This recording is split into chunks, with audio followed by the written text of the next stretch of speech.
The day we buried my mom, everything felt like it had shattered. The house was filled with people, yet I felt completely alone. My dad stood there, frozen, staring at her picture as if time had stopped. And when the crowd finally thinned out, and it was just the two of us, I walked closer, leaned in, and whispered something into his ear. I didn't know it then, but those few words would change both of our lives forever. Hi, my name is Chelsea, and I'm 25 years old. A few months ago, my whole world turned upside down when I lost my mom. She wasn't just my mother, she was my best friend, my safe place, the glue that held our family together. And when she passed away, it wasn't only me who broke down. My dad, he lost the love of his life. Growing up, I always admired the way they looked at each other, even after decades of marriage. They had the kind of love most people dream about. But after she was gone, I saw a side of my dad I'd never seen before. He wasn't strong. He wasn't in control. He was just empty. And that's where my story begins. Because one night, standing next to him, I whispered something that would forever change the way we handled our grief and the way we moved forward as a family. Before everything fell apart, my family was the kind people looked at and thought, they're so lucky. My parents had been together for over 25 years, and even though life wasn't perfect, their love was steady. My mom was the light of our home. She had this way of making everything feel warm, like no matter how bad your day was, one smile from her could fix it. She was a school teacher, patient and kind, and my dad, well, he was the quiet, hard-working type. He owned a small construction business, and every night, no matter how exhausted he was, he always came home to her cooking, her laughter, and her love. I used to sit at the dinner table and just watch the way they interacted. My mom would tease him about the way he chewed too loudly, and he would pretend to be annoyed, but then seconds later, he'd break into a smile and wink at her. It was like watching two people who never forgot what it felt like to be in love. And as their daughter, I always felt safe in that love. I thought it would last forever. I thought nothing could ever shake us, until the day everything changed. It happened so suddenly that I still struggle to believe it's real. My mom had been feeling unwell for a few weeks, but she kept brushing it off, saying it was just stress, just fatigue. She was always more worried about everyone else than herself. But one evening, I got a call that would burn itself into my memory forever. She collapsed in the kitchen while making dinner. By the time we got to the hospital, things had already spiraled. The doctors tried, but within hours, she was gone. Just like that. I remember the sterile smell of the hospital room, the way the machines beeped one last time, and then silence. My dad stood there in shock, his hands trembling, refusing to let go of her hand. It was like he thought if he held on tight enough, maybe she'd come back. I'd never seen him cry like that before. My dad, my strong, steady dad, completely broke. When we returned home, the house felt like a stranger's place.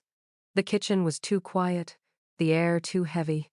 The chair where Mom always sat at the dining table was empty, and that emptiness followed us everywhere. My dad stopped talking much. He barely ate, barely slept. I'd wake up at night and hear him pacing the hallway, whispering to himself. He wasn't just mourning her, he was lost without her. And in those weeks after, I realized I wasn't just grieving the loss of my mom. I was grieving the man my dad used to be. Those weeks felt like walking through fog. Every corner of the house reminded me of her. The smell of her perfume lingered on the couch cushions. Her handwriting still hung on sticky notes on the fridge, and every time I passed her room, I half expected her to step out and smile at me. But what hurt the most wasn't just the absence of my mom, it was watching my dad unravel. He stopped going to work, he stopped answering calls from friends. Some days he wouldn't even get out of bed. He just sat in the living room staring at old photo albums, his eyes red, his lips moving like he was speaking to her picture. I tried to reach him. I made meals he barely touched. I sat beside him and asked if he wanted to talk, but he would only shake his head. Once, I even caught him sitting in the dark, holding one of Mom's scarves, tears falling onto the fabric. That image, it broke me in ways I can't explain. And in my own grief, I felt helpless. I wanted to scream, to cry, to bring her back, but all I could do was sit in silence and watch the only parent I had left fall deeper into despair. That's when I realized something had to change. I couldn't let him drown like this, not when I was drowning too. I needed him to see that even though Mom was gone, he wasn't alone. And that decision, that moment of clarity, is what led me to whisper the words that would change everything. It was late one evening, just a few weeks after the funeral. The house was silent, the kind of silence that pressed against your chest and made it hard to breathe. I found my dad sitting alone in the living room. The television was on, but the screen was just flickering. He wasn't watching. His shoulders were slumped, his eyes distant, and for the first time he looked small. I stood there for a moment, my heart aching. Then I walked over, sat beside him, and for the first time in days, I took his hand. His fingers were cold, trembling slightly.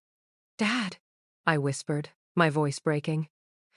He didn't look at me right away, but I leaned closer and said the words I had been holding back since the day Mom died. "You're not alone. I'm still here. And I promise, we're going to get through this together." For a second, he just stared at me, as if he wasn't sure he'd heard me right.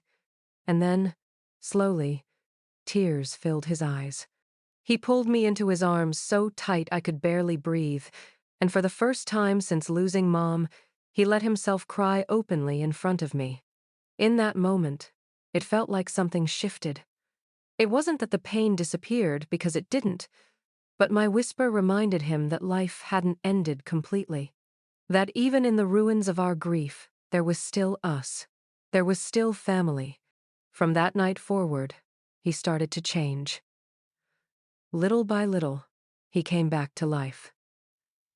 After that night, things didn't magically fix themselves, but something inside my dad shifted.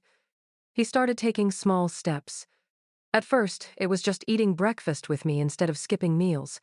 Then he began going back to work a few hours a day. He even accepted calls from friends who had been trying to check on him. We started talking more, really talking. Not just about Mom, but about life, about memories, about the future. Some nights we'd sit at the kitchen table and share stories about her, laughing through our tears. Other nights, we'd just sit in silence, holding on to the comfort of knowing we weren't facing this alone. Slowly, the house that once felt like a graveyard began to feel alive again. My dad started to smile, just a little, and I started to believe that even though our family would never be the same, we could still find a way forward. That whisper, those simple words, became the bridge that kept us from losing each other to grief. It was proof that even in our darkest moments, love can still pull us back to the light.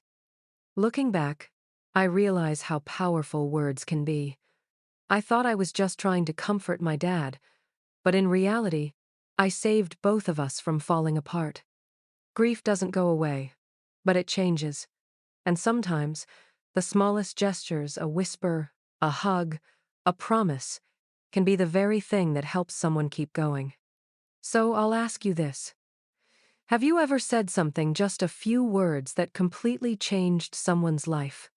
Or maybe someone said something that changed yours? Share your story in the comments. I'd love to hear how words, love, or even a simple whisper has shaped your life. And if you're new here, don't forget to subscribe to How You Feel, because every story we tell is a reminder that our emotions connect us more than we realize.